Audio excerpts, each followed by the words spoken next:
amawulire gafulumye olunaku olw'eggulo naye Mukama Katonda yabadde mulungi ekisinga obukulu bwe bulamu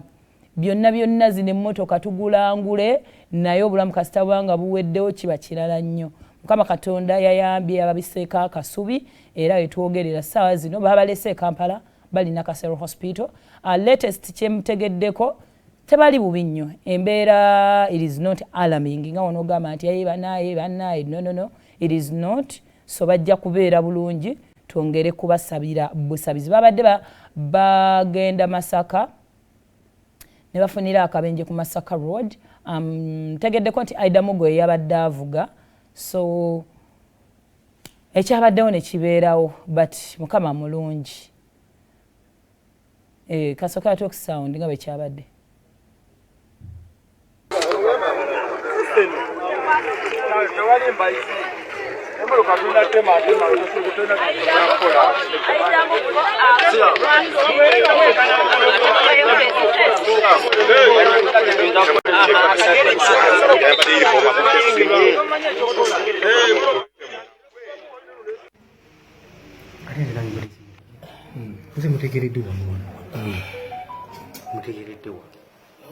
Wanga yezo kulaba nga omusajja kwanza ningamba abasajja mumuteeke ku piki eno mumuteeke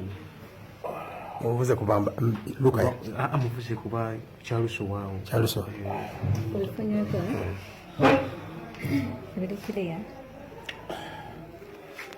baba muzeyi wetuli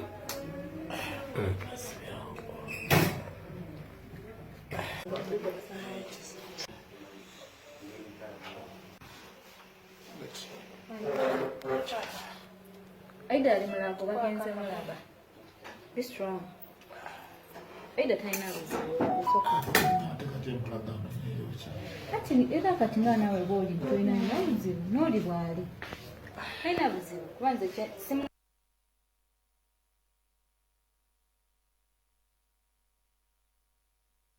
but babalese Kampala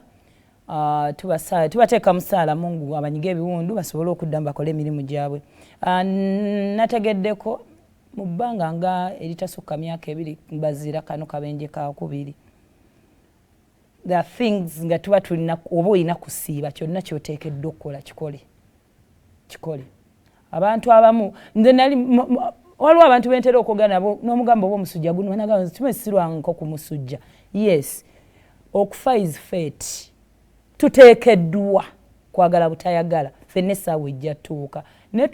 omanyi lwaki twesabira tubeerewo tubeeko bye tukola tukuleko nga bazadde baffe nga bajjajja baffe you don't want to just die and leave your children okitegeera wadde nga ffenna tujja kufa tukkiriza otherwise singa twali nga tusobola kumala singa tunywa n'obutwe ensi wowulira ng'ekunyiza era ekyobola nga tetukkiriza abantu kukola ki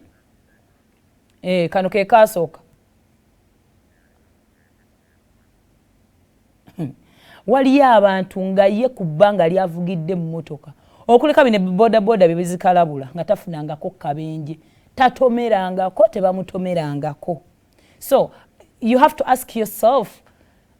oyinza okutagamba lwaki nze naye n'ogamba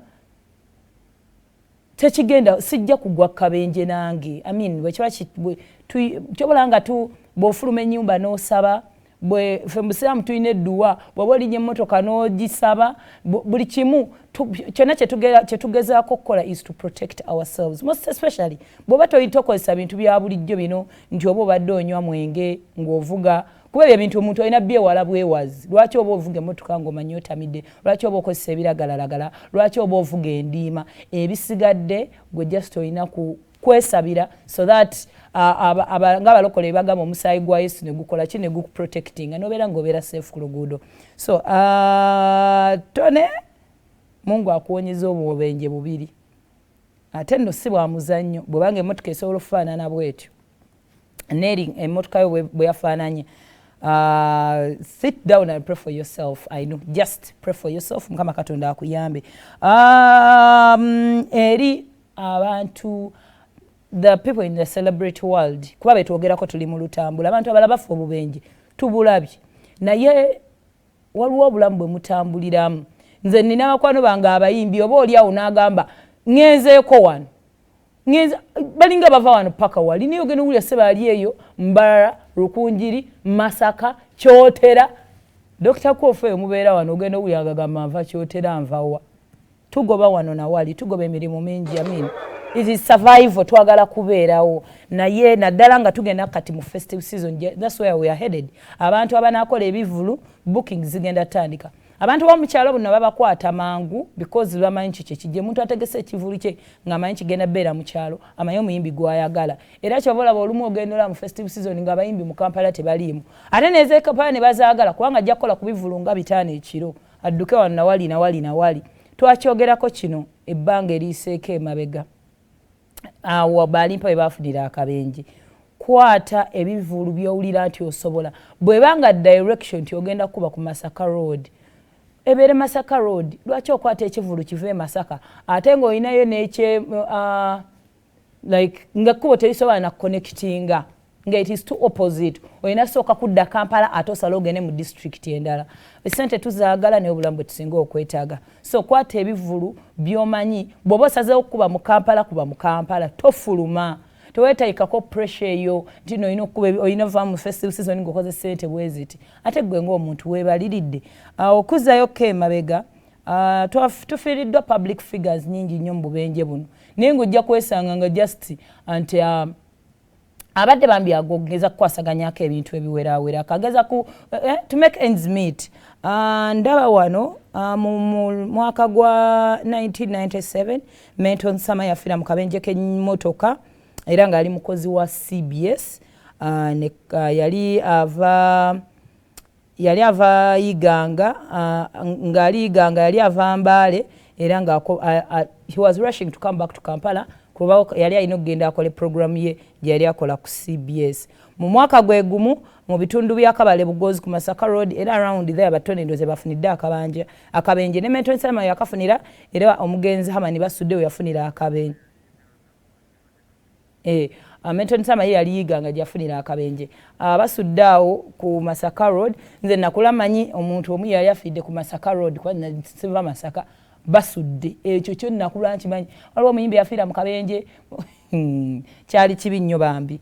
so bwatyo naye akabenje ne kamutuga tujjukira wano recently tubadde dance rakla omuyimbi naye yafiira mu kabenje mwaka gwa 2017 era nga ye yali ava ku faamu ye ekayunga n'afiira mu ddwaliro Mulago nga bamututte so that was very very sad Dizzy Nuts mumujjukira bulungi nnyo yayimbanga ne Bebe Cool ng'alina kye bayita eddoboozi ye emmotoka yamukoona bukoonyi gali wangu mwaka naye 2017 emmotoka yali edduka yamutomererawo ekirekanga we yabeeranga Bambi naye bw'atyo n'afiira mu kabenje ako n'abantu abalala endala ebadde latest ebadde y'abalimpa naye bw'otunuuliramu emboozi bano abantu engeri gye batera okufunamu akabenje ng'obudde ku Dizzy Nuts emmotoka gwe yatobera baba badduka eno adde eri olumu bakoowa